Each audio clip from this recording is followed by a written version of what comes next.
हमारे RK studio comedy को subscribe करें।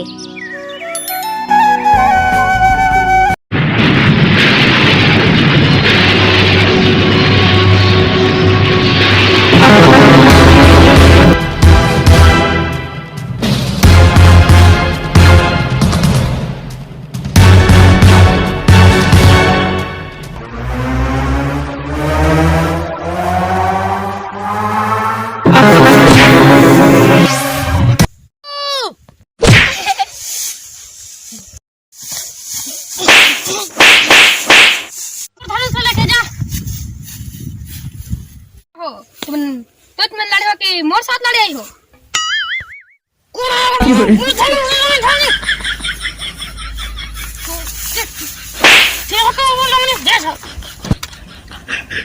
No.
दिमाग खराब हो गया मोर कह के ठनस रहा है।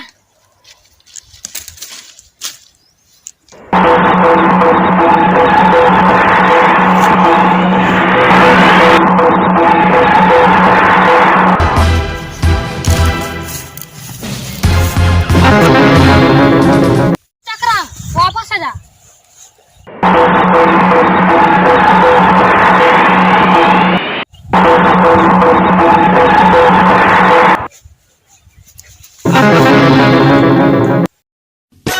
वीडियो को लाइक करें, हमारे चैनल को सब्सक्राइब कर बेल आइकन जरूर